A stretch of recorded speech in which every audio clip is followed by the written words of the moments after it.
Hello guys, welcome to my YouTube channel. आप ये देख सकते हैं कि यहाँ पे कितने प्यारे तोते हैं और कबूतर। ये हमारे छत में गेहूँ गिरे हुए हैं तो ये गेहूँ खा रहे हैं।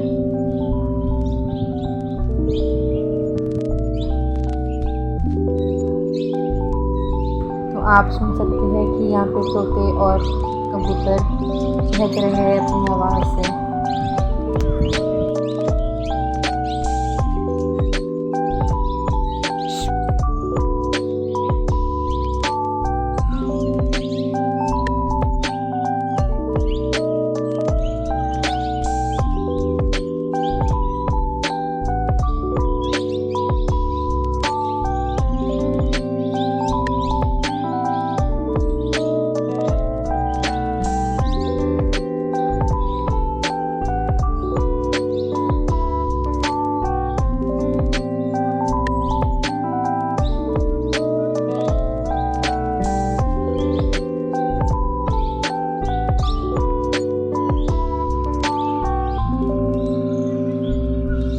गाइस, अगर आपको ये वीडियो अच्छी लगी तो लाइक कीजिएगा, सब्सक्राइब और कमेंट।